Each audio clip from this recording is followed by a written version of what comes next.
오늘은 얼음 냉수 같은 성도라는 제목으로 함께 말씀을 나누고자 합니다. 8월에 무더운 날씨에 어떤 말씀을 전할까 생각하다가 얼음 냉수라는 말을 생각하게 되었습니다. 제가 신학대학원을 준비하면서 가장 인상 깊게 기억하고 있었던 성경 구절 중 하나가 잠언 25장 13절 말씀입니다. 충성된 사자는 그를 보낸 이에게 마치 추수하는 날의 얼음 냉수 같아서 능히 그 주인의 마음을 시원하게 하느니라. 저는 이 말씀을 왜 흥미롭게 이렇게 기억하고 있냐면, 먼저 이 얼음 냉수라는 말이 이 성경하고 잘 안 어울리는 것 같은데 이 성경에 나와 있어요. 그래서 이 자체가 참 신기했습니다. 하지만 이제 그것보다 더 진하게 기억하게 된 이유가 신대원을 갈 때 그 누구보다 그 하나님을 시원하게 해드릴 종이 되고 싶어하는 그런 열망 때문이었습니다. 그래서 얼음 냉수같이 하나님을 시원하게 해주고 싶다는 그 마음 때문에 이 말씀을 참 오랫동안 진하게 기억하게 되었던 것입니다. 그런데 이 말씀처럼 목회를 할 때 더 많이 경험하는 것은 목회를 하면 할수록 하나님을 시원하게 하는 게 얼마나 어려운 일인가 이것을 실감하고 있다는 것입니다. 하나님을 시원하게 하는 일이 얼마나 어려운가를 실감하면서 한 가지 깨달은 것은 관계가 참 어렵다라는 것입니다. 관계가. 사실 인간관계란 우리 삶에서 정말 피할 수 없는 그런 참 난제 중 하나인 것 같습니다. 어느 누구도 인간관계가 너무 쉽다라고 말하는 사람은 없다라는 것이죠. 왜냐하면 이 사람들마다 다 다른 기질을 가지고 있고요. 사람들마다 환경이 다르고 또 살아가는 삶의 자리가 너무 달라요. 다 나름의 자리를 가지고 있기 때문에 인간관계는 결코 수학 공식처럼 딱 들어맞지 않습니다. 그러므로 누군가와의 만남에서 내가 가지고 있는 어떤 기준이나 이 고정된 틀로만 관계에서 접근하기 시작하는 순간 그 관계는 결코 좋은 관계로 성화될 수 없다라는 것입니다. 가끔 우리는 살면서 관계의 시행착오를 경험하게 됩니다. 대표적인 사례들이 참 많이 있죠. 가령 강한 군사훈련을 받은 장교들을 보면요. 군사훈련을 받고 난 이후에 그 장교들에게 너희들 전쟁터에 나갈 자신 있냐라고 물어보면 대부분이 그런답니다. 예, 나갈 자신 있습니다 라고 말한다는 거죠. 왜냐하면 강한 훈련, 이 힘든 훈련을 통해서 이 군인의 기가 충만해져 있기 때문에 그렇게 말할 수 있는 거죠. 신학교를 갓 졸업한 목회자, 예비 목회자들 역시 마찬가지입니다. 그들은 이제 신학교를 막 졸업하고 목회 전선을 막 뛰어들 때 그 누구보다 신선하고 열정적이에요. 왜냐하면 그들이 3년 동안 신학대학원에서 정말 강하게 이 성령과 말씀으로 무장되었기 때문이죠. 나가면 뭔가를 다 할 수 있을 것 같아요. 그런데 여러분, 막상 이 초급 장교들이 전쟁터에 나가면요, 자기가 생각한 것과는 너무 다른 현실이 펼쳐지면서 그때부터 기가 푹 죽으면서 우왕좌왕한다는 거예요. 목회 현장 역시 마찬가지입니다. 자기가 공부하면서 기대한 목회지가 있어요. 목회를 어떻게 하면 좋을까? 또 성도들에 대한 어떤 이상한 어떤 꿈 같은 것들이 있어요. 근데 막상 목회 현장으로 뛰어들고 나면 상상도 못할 일들이 펼쳐지면서 사역에 엄청난 어떤 혼란을 경험하게 되는 것입니다. 비단 초급 장교나 갓 졸업한 신학생뿐만이 아닙니다. 여러분 성도들을 한번 가만히 한번 보십시오. 처음 예수 믿고요, 뜨거운 신앙의 열정을 경험한 성도들은요, 얼마나 뜨거운지 몰라요. 손을 갖다 대면 불탈 것 같아요. 그래서 어떻게 합니까?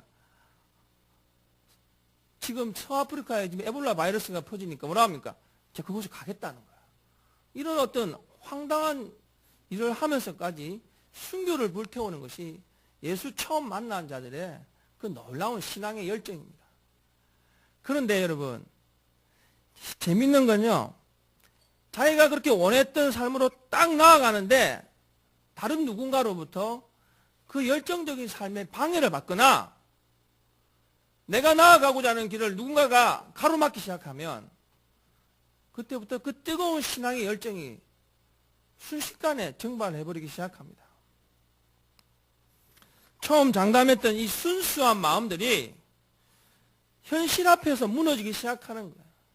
조금씩 허물어져 가면서 이것이 현실이구나 라는 것을 경험한다는 것입니다. 여러분, 이런 것을 볼 때 성숙한 관계자가 누구냐라는 것에 대해서 한번 생각해 보게 됩니다. 성숙한 관계자란 열정만 가지고 관계하는 자가 아니에요. 그렇다고 여러분, 지식만 가지고도 성숙한 관계자가 될 수 없다라는 것입니다. 성숙한 관계의 사람은요, 열정도 있어야 하겠지만 무엇보다 삶을 통해 배운 많은 경험들과 함께 세워져 갈 때 그 사람이 진짜 성숙한 관계자가 될 수 있는 것입니다. 아무리 열정적이고요, 사이가 충천해서 무언가 열심히 하고 있는데 정작 그것이 하나님이 원하시는 일이 아니라면 그 사람은 하나님과 올바른 관계에 있다라고 말할 수 없는 것이죠. 여러분, 아무리 성경 지식이 많고요, 교회를 오래 다녀서 누를 많이 알고 있다 하더라도 정작 우리가 알고 있는 이 하나님과의 올바른 관계를 삶을 통해서 드러내지 못하면 그 역시 하나님과 올바른 관계에 있다라고 말할 수 없다라는 거예요. 그럼 과연 하나님과 올바른 관계에 있는 것이 무엇일까요? 다시 말하면 하나님을 시원하게 해주는 성도란 누구일까요? 하나님에 대한 지식도 있어야 되고요, 열정도 있어야 됩니다. 그런데 이 열정과 지식을 삶 가운데에서 몸소 드러날 때에야, 그때에야 하나님과 온전한 관계에 있다라고 말할 수 있는 거예요. 그러니까 하나님을 시원하게 하는 사람은 누구냐? 하나님께서 말씀하시는 것을 삶 가운데 실천하는 자입니다.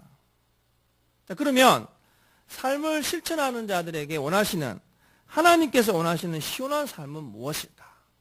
여러분, 오늘 말씀은요, 하나님이 정말 기뻐하시는 사람의 대표적인 모습을 사도 베드로를 통해서 들려주고 있습니다. 여러분, 오늘 말씀을 통해서 정말 여러분이 얼음 냉수와 같이 하나님의 마음을 시원하게 해주는 그런 성도들이 되었으면 좋겠습니다. 오늘 말씀을 통해서 내가 어떤 지금 삶의 길을 걸어가고 있는가를 한번 다 보시고요, 다시 한번 재조정하면서 다짐하게 되는 시간 되시길 주님의 이름으로 축원드립니다. 그렇다면 어떤 삶이 주인의 마음을 시원하게 하는 삶일까요? 첫 번째는요, 혀가 은혜로워야 합니다. 혀가 은혜로워야 한다. 9절과 10절 말씀 같이 읽겠습니다. 악을 악으로 욕을 욕으로 갚지 말고 도리어 복을 빌라. 이를 위하여 너희가 부르심을 받았으니 이는 복을 이어받게 하려 하심이라. 그러므로 생명을 사랑하고 좋은 날 보기를 원하는 자는 혀를 금하여 악한 말을 그치며 그 입술로 거짓을 말하지 말고. 아멘. 하나님께서 기뻐하시고 시원하게 여기는 사람은 누구냐? 혀가 은혜로운 사람입니다. 혀가 무섭긴 무서운가 봅니다. 성경을요, 창세기부터 요한계시록을 찾으니까 이 혀에 대한 이 단어가 엄청 많이 있어요. 뭐 다 소개할 수가 없잖아요. 몇 가지만 소개를 하는데, 먼저 에베소서 5장 4절에 보니까 이렇게 말합니다. 누추함과 어리석은 말이나 희롱의 말이 마땅치 아니하니 오히려 감사하는 말을 하라. 야고보서 1장 26절에 누구든지 스스로 경건하다 생각하며 자기 혀를 제갈 물리지 아니하고 자기 마음을 속이면 이 사람의 경건은 헛것이라. 또 잠언 10장 31절에 이런 말씀이 있습니다. 우리 같이 한번 읽겠습니다. 의인의 입은 지혜를 내어도 패역한 혀는 배임을 당할 것이니라. 아멘. 여러분 이뿐이겠습니까? 성경에는 굉장히 많은 이 혀를 조심하라 라는 말씀을 우리에게 누차 강조하고 있습니다. 다시 말하면 하나님을 시원하게 하는 성도는요, 혀가 굉장히 은혜롭다는 거예요. 근데 9절 말씀과 10절 말씀에 여러분 상황을 한번 잘 보십시오. 상황이 어떤 상황이냐? 지금 악을 악으로 갚을 상황이에요. 욕을 욕으로 갚을 상황이에요. 그런데 그런 악을 악으로 갚을 만한 상황이고 욕을 욕으로 갚을 만한 상황임에도 불구하고 그럼에도 불구하고 너희들은 혀를 조심하라는 거예요. 그러면서 뭐라고 말합니까? 그뿐 아닙니다. 플러스 말을 하는 거죠. 오히려 더 칭찬하고 더 세워주는 혀가 되어라. 왜냐하면 말은 씨가 되기 때문에. 어느 날 한 청년이 옆 동네에 진짜 아리따운 여인을 사모했습니다. 그 여인과 너무너무 결혼도 하고 싶고 만나고 싶은데 그 여인이 그 남자를 싫어해요. 야, 이런 불행한 일이 어디 있습니까? 그런데도 이 남자는 오매불망 기성이면 감천이라고 해가 뜨면 그 여인 생각, 해가 지면 그 여인 생각, 앉으면 그 여인 생각, 걸어가도 그 여인 생각. 꼭 신명기 6장에 나온 말씀 같죠? 그렇게 여인을 생각하고 있는데 하나님이 뜻을 이루신 거예요. 그 여인의 집안이 순식간에 폭삭 망하게 됐어요. 그래서 그 남자와 결혼을 할 수밖에 없는 상황이 된 것입니다. 그런데 그 남자를 지지리로 싫어한 여인이 결혼을 하면서 이런 말을 합니다. 내가 딱 3년만 살겠다. 딱 3년만. 여러분 3년 만에 그 남자가 죽어버렸습니다. 말이 얼마나 무섭습니까? 말이 얼마나 무섭습니까? 여러분 특별히 관계가 좋지 못한 사람에게 마음에 앙금이 남아있는 사람에게 칭찬하고 세워주는 말을 한다는 건 너무 힘들고 어려워요. 여러분 경험해보지 않았습니까? 그럼에도 나는 잘합니다라는 분 계시면 손 한번 들어보십시오. 저도 못합니다. 저를 미워하는 사람한테 좋은 말이 안 나오고요. 저에게 막 악으로 막 하는 분들에게 그렇게 막 선하게 이렇게 말이 안 나와요. 그런데 무단히 하나님이 우리에게 도전하는 것은 뭐냐면 그런 상황에도 너희들은 혀를 조심하라. 여러분 왜 그런 줄 아십니까? 언어의 부메랑 법칙 때문입니다. 언어에는 부메랑 법칙이 있답니다.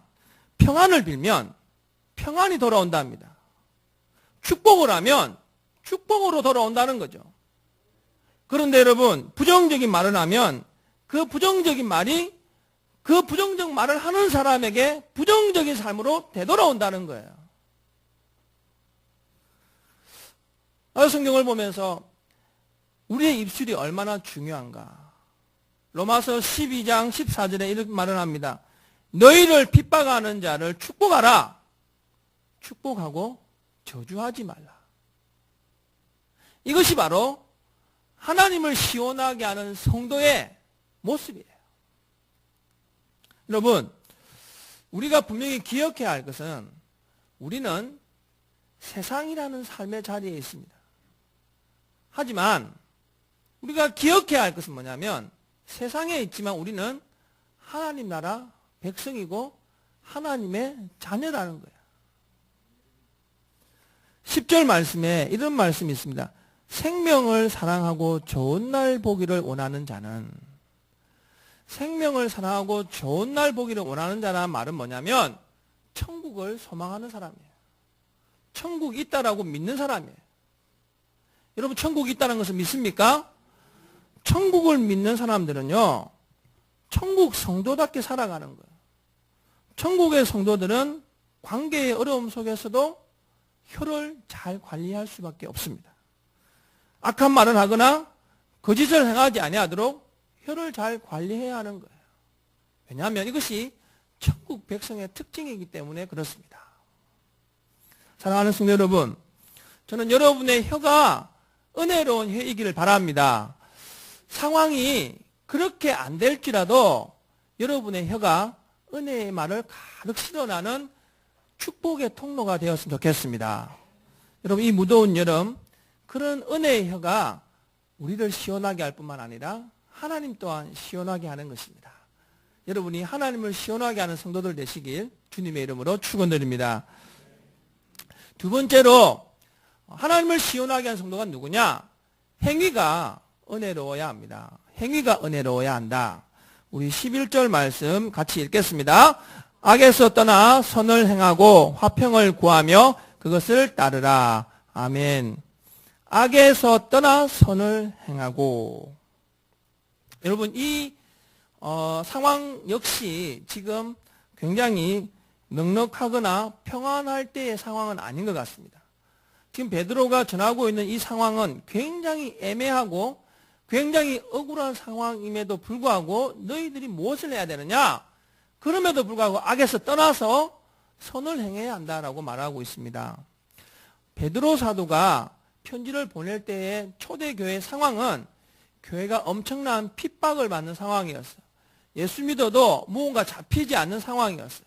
그런 상황에도 불구하고 너희들은 행위를 통하여서 그리스도인이 무엇인가를 사람들에게 보여주어라는 거예요. 그것이 뭐냐면 악을 악으로 갚지 말고 욕을 욕으로 갚지 말고 뭡니까? 선을 포기하지 말라는 것이죠. 인디안 전설에 아주 재밌는 이야기가 하나 있습니다. 개 한 마리가 사방이 거울로 꾸며진 방에 들어갔습니다. 근데 그 방에 들어간 개가 갑자기 사방에 다 개가 있는데 자기하고 비슷한 개가 있는 거예요. 그 이제 개는 이게 자기밖에 모르지 않습니까? 그러니까 옆에 있는 개한테 여기 막 자꾸 하는 거예요. 그러니까 그러니까 옆에 있는 놈 똑같이 하는 거예요. 이렇게 자기한테. 그러니까 걔가 이제 놀란 거죠. 사방에서 다 어른거리니까. 그래서 걔가 놀라서 계속 이 거울방을 뺑뺑뺑 도는 거예요. 뺑뺑뺑 돌다가 너무 기진맥진해서 죽어버렸어요. 여러분 인디안 전설이 우리한테 얘기하는 것이 뭔지 아십니까? 이런 말을 합니다. 만약에 그 개가 꼬리를 한 번만이라도 흔들었으면 그 겨울에 있는 개가 같이 꼬리를 흔들면서 답례했을 텐데. 여러분 언어의 부메랑 법칙이 행위에도 유효한 것입니다. 어쩌면 베드로는 지금 이 말씀을 들려주면서 한 가지 지난날의 사건을 회상했을 거예요. 사도행전 9장에 보면요. 이 다비다라고 하는 여제자 이야기가 나옵니다. 근데 이 다비다가 요바성에서 어떤 일을 했냐면요. 혼자 살면서 굉장히 구제와 선행의 일을 많이 했어요. 근데 이 여인이 갑자기 죽어버린 거죠. 근데 이 여인이 죽자마자 많은 사람들이 베드로를 찾아옵니다. 찾아와서 뭐라 하냐면 베드로 선생님, 다비다가 얼마나 우리에게 선한 일을 많이 했는지 모릅니다. 이 여인이 죽으니까 우리가 너무 슬퍼요 라고 하면서 막 같이 우는 거예요. 이 베드로가 그렇구나 라고 하면서 죽은 그녀를 찾아갑니다. 그리고 다비다를 위해서 기도했는데 이상한 일이 벌어집니다. 죽었던 여인이 살아나요. 놀라지도 않으시네. 여러분 놀라운 사건 아닙니까? 베드로가 왜 이 이야기를 하는 줄 아십니까? 베드로는 다비다를 회상하면서 너희들이 아무리 약한 상황 속에 있어도 선언을 행하면 하나님은 그 선언을 갚아준다는 거예요. 살았다는 것이 중요한 것이 아니라 여기 10절에 뭐라고 합니까? 생명을 사랑하고 좋은 날 보기는 원하는 자의 모습은 뭐냐면 아무리 상황이 악할지라도 선한 행위를 포기하지 않는 자들 하나님이 생명을 사랑하고 생명을 회복시키고 하나님의 놀라운 은혜를 더하신다는 것을 우리에게 들려주고 있는 것입니다. 갈라디아서 6장 9절을 보니까 사도 바울이 이런 말을 합니다. 선을 행하되 낙심하지 말지니 포기하지 아니하면 때가 이름에 거두리라. 저는 이 말씀이 굉장히 위로가 되고 힘이 됩니다. 사랑하는 성도 여러분, 선을 행하라 라고 말하니까 선을 행하지만 한두 번 행해도 그 선행에 대해서 좋은 반응이 오지 않으면 우리는 낙심합니다. 저 인간 봐라. 저러니 저렇지 라고 말한다는 거예요. 근데 여러분 기준과 틀로 판단하지 마십시오. 선은 갚아주심이 하나님께 있기 때문입니다. 선으로 여러분의 행위를 채워가시기 바랍니다. 그러할 수 없을 때라도 선을 행하시기 바랍니다. 근데 한 가지 기억해야 할 것, 그 선행에 대한 대가를 이 땅에서 기대하지 마십시오. 왜냐하면 선의 대가는 하나님이 갚아주시기 때문입니다. 여러분, 우리의 삶의 자리가 여러분의 은혜의 행위로 인해서 다른 위로와 평강이 되어졌으면 좋겠습니다. 이 땅에 저 이스라엘 땅에서 저 눈이 감도는 것을 보면서 가슴이 너무 아픕니다. 우리가 이러한 삶의 모습을 보면서 기억해야 할 것은 우리의 행위가 점점 더 은혜로워져야 하나님 나라의 지경이 확장되어진다라는 것입니다. 여러분, 예수를 믿으십니까? 예수가 우리의 진정한 소망이십니까? 그러면 여러분의 행위가 끝까지 선한 행위를 포기하지 아니하는 은혜의 행위가 되시기 바랍니다. 그래서 이 험악한 세상을 흐뭇하게 만들어가는 또 한 사람의 귀한 도구가 되시길 주님의 이름으로 축원드립니다. 그런데 베드로 사도는 여기에서 그치지 않습니다. 하나님을 시원하게 하는 성도는 마음도 은혜로워야 한다라고 말하고 있습니다. 우리 11절 말씀을 다시 한 번 더 읽겠습니다. 악에서 떠나 선을 행하고 화평을 구하며 그것을 따르라. 아멘. 사도 베드로는 은혜의 혀, 은혜의 행위 여기에 멈추지 아니하고 우리의 마음까지 은혜로 가득 채워짐을 우리에게 권면하고 있습니다. 여러분, 마음이 하나님의 은혜의 가치를 알면 그 마음을 은혜로 가득 채우면요, 은혜가 가득 찬 마음이 어떤 일이 있느냐? 10절에 있는 말씀, 생명을 사랑하고 좋은 날 보기를 원하는 자가 될 수 있다라는 것이죠. 마음이 평화를 가져야 생명을 사랑하고 좋은 날을 볼 수 있는 거예요. 어떤 사람이 요즘 그 MTB 자전거가 유명하지 않습니까? 아주 좋은 MTB 자전거를 길가에서 딱 광을 내고 닦고 있었습니다. 한 소년이 지나가면서 물어봅니다. 아저씨, 그 자전거 얼마 줬어요? 물어봤어요. 말합니다. 이 자전거 내가 살 형편이 안 되는데 우리 형님이 나 이거 선물로 줬어. 그래서 형님이 선물 줬대. 형님. 근데 이 소년이 그럽니다. 나도 그런 자전거 하나 있으면 좋겠다라고 생각하면서 갑자기 아저씨에게 이런 말을 합니다. 아저씨, 저도 아저씨 형님 같은 사람이 됐으면 좋겠어요. 그러면서 하는 말이 뭐냐면, 제 동생이 다리 불구 아주 연약한 다리를 가진 동생이 있는데 내 동생이 길을 잘 못 걸으니까 그런 자전거 있으면 잘 다닐 수 있을 텐데 라고 말했다는 거죠. 여러분, 얼마나 귀한 마음입니까? 어린아이의 그 마음 속에 그런 아름다운 은혜의 마음이 있을 때 그 아름다운 은혜의 마음은 세상을 더욱더 평화롭게 만들어가는 거예요. 조슈아 리프만이라는 사람이 쓴 베스트셀러 책이 있습니다. 마음의 평화라는 책인데, 이 책에 어떤 한 사람이 젊은이에게 이런 질문을 합니다. 그대가 가장 원하는 것이 무엇이냐 물었어요. 그러니까 젊은이가 말합니다. 첫째는 건강, 둘째는 사랑, 셋째는 재물, 넷째는 아름다움, 다섯째는 재능, 여섯째는 권력, 일곱째는 명예입니다 라고 말했답니다. 여러분, 방금 아까 말씀드렸던 7가지 우리 모두가 원하는 거예요. 건강, 사랑, 재물, 아름다움, 재능, 권력, 명예. 그런데 이 얘기를 들은 그 사람이 뭐라고 말하는 줄 아십니까? 친구요, 마음의 평화가 없으면 이 모든 것들을 즐길 수 없다네. 정말 그런 것 같습니다. 생명을 사랑하고 좋은 날 보기를 원하는 사람은요, 그 마음에 평화가 있어야 되는 거예요. 마음의 평화란 뭡니까? 은혜로 가득 찼다는 거죠. 옛날에 6.25 때 북한에 부유층들이 많이 있었습니다. 뭐 지금 남한보다 훨씬 잘 살았으니까요. 북한의 부유층들이 전쟁이 일어났을 때 뭘 들고 오신 줄 아십니까? 마음밖에 못 들고 왔어요. 그런데 그 많은 재산들, 그 땅 문서 다 남겨두고 마음밖에 없이 왔는데, 사실 지금 우리나라에 참 잘 사는 재력가들 중에 이북에서 오신 분이 많다는 거예요. 왜 그런 줄 아십니까, 여러분? 마음이 평화로우면요, 진짜 재벌이에요.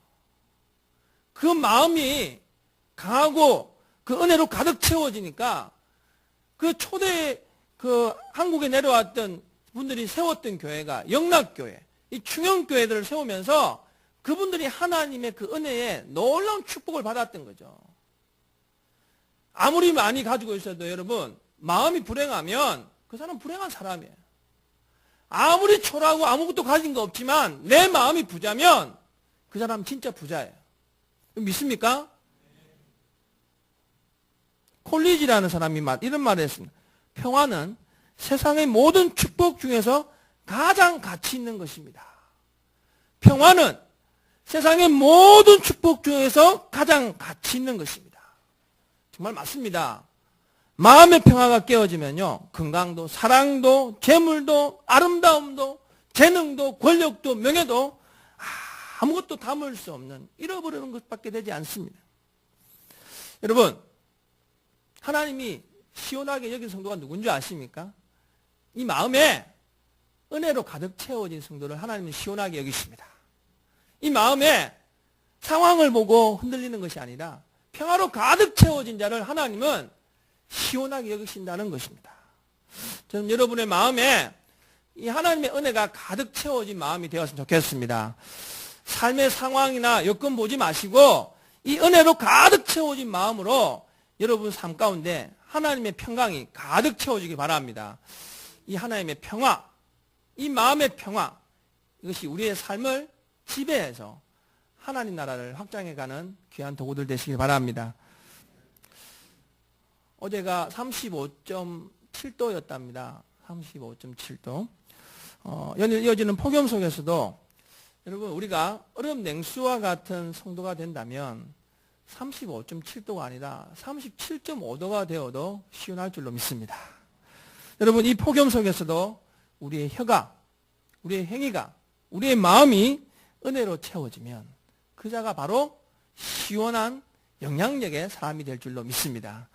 여러분 오늘 말씀처럼 상황이 여러분에게 그렇게 좋고 순조롭지 못하더라도 우리가 항상 은혜의 혀를 가지고 은혜의 행위를 가지고 은혜의 마음을 가지고 살아가는, 그래서 하나님을 시원하게 하는 그런 복된 성도들이 되었으면 좋겠습니다. 오늘 여러분이 시원한 성도들입니다. 양옆으로 이렇게 한번 인사하십시오. 당신은 시원한 성도입니다. 갑자기 얼굴을 보면서 열이 화끈하게 올라오진 않습니까? 이 더운 날씨에 옆에 성도를 보면서 시원하다라고 하는 것을 느낄 수만 있다면 우리가 복된 성도입니다. 너희가 부르심을 받았으니 이는 복을 이어받게 하려 하심이라.